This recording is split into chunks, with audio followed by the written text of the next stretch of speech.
Hey everybody, Bob Wanamaker with another episode of The Thinking Strong Man. And this is a timely episode, I guess. The stars aligned, the planets converged or something, but as I posted a share on my Facebook page this morning for Chris Bell's Prescription Thugs trailer, brought to mind that over this past weekend at the seminar in Brooklyn at Paulie Steinman's gym, where I presented on rehabilitation, I fielded several questions from different people on the use of painkillers in rehabilitation and training, specifically anti-inflammatories, non-steroidal anti-inflammatories, NSAIDs, ibuprofen, those things that we pick up just about anywhere these days. They seem to be so prevalent, so innocuous, so beneficial, so benevolent, so good. I've certainly taken my share of them, was a big fan of them. They're the prescribed course of treatment for the disease I have.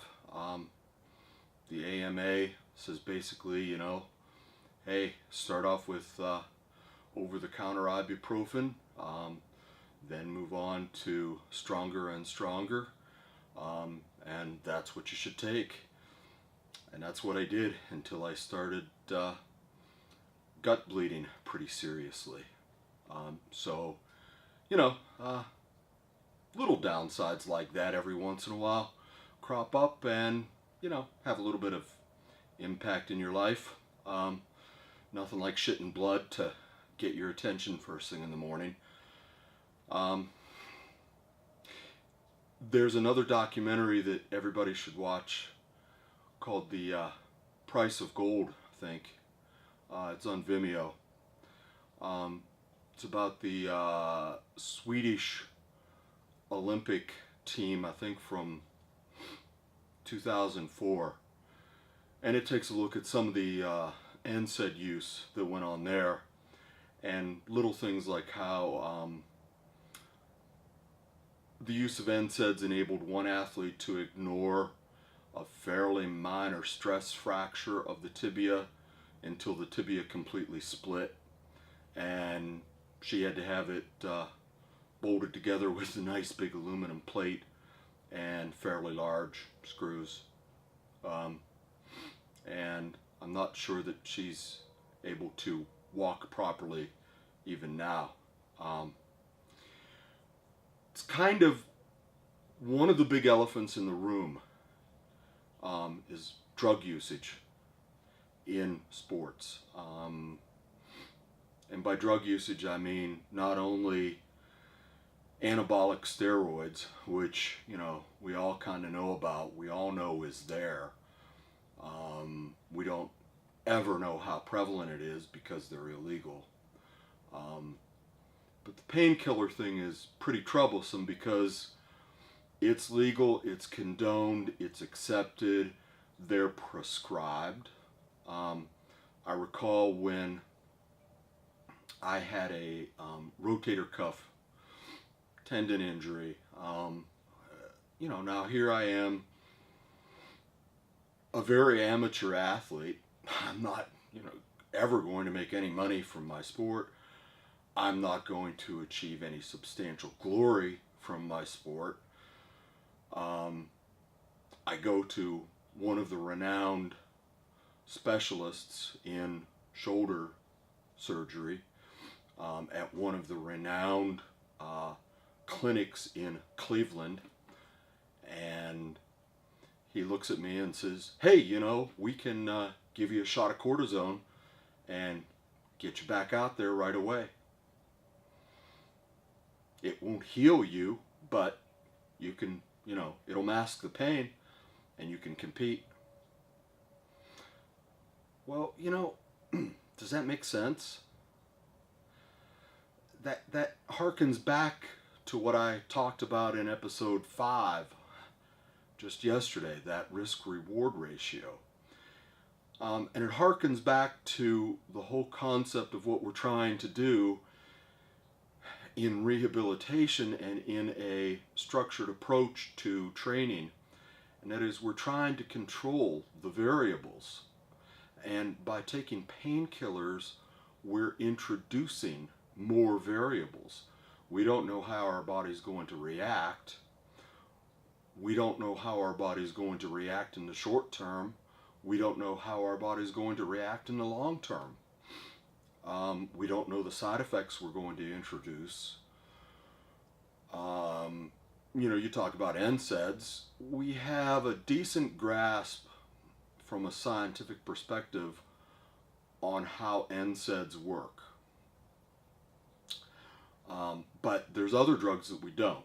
So from a personal point of view, I'm taking right now 3 different classes of medicines. I'm taking an opioid, I'm taking Vicodin, and I guess actually 4, because Vicodin has acetaminophen in it as well as hydrocodone.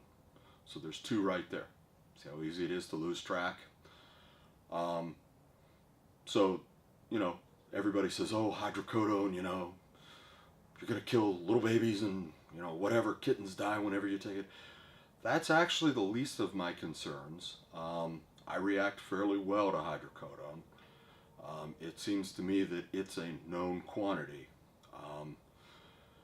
Then I'm taking another drug that's, for want of a better classification, called a membrane disruptor. That's what my neurologist calls it. As a membrane disruptor, we literally don't know how it works.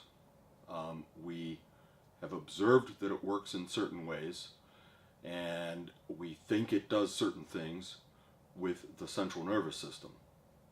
Yeah, great. It's a nasty drug. It carries a slew of side effects. I hate the drug. I absolutely hate it. I wish I didn't have to take it. Unfortunately, whenever I stop taking it, I end up in immense pain in my legs. And then the 4th and final drug I'm taking is an anti-spastic medication that helps my convulsing muscles in my lower body to relax a bit, which prevents some of the muscle tears and pulls that have been plaguing me. So the problem with that drug is if I take too much of it, it really knocks me out.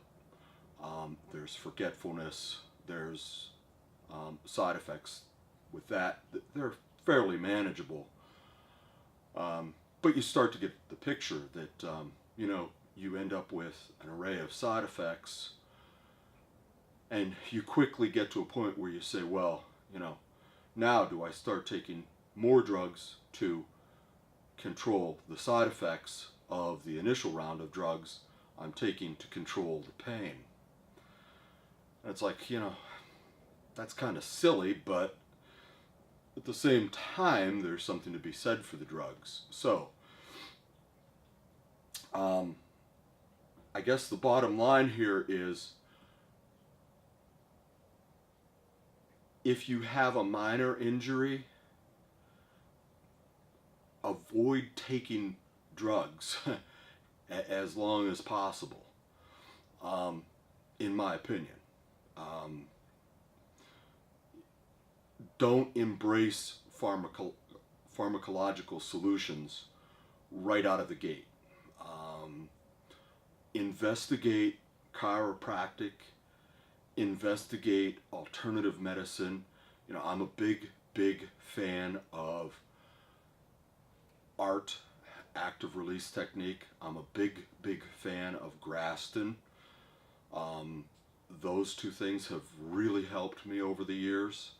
I would encourage you to investigate those treatment modalities amongst others. See if they help you. do physical therapy, understand your injury, understand your body, understand how things work. Don't just rely on drugs. Don't fall into that prescription thuggery. It's not, it might seem like it's the best solution. We're raised that way. The AMA has, to a large extent, brainwashed us to think that way. But it's really not the best way. It's not the only way. It's a very difficult long-term way to live. Trust me, it's not fun.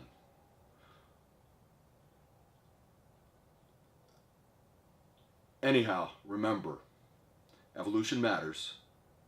Train like an animal. Think like a human. Thanks for watching.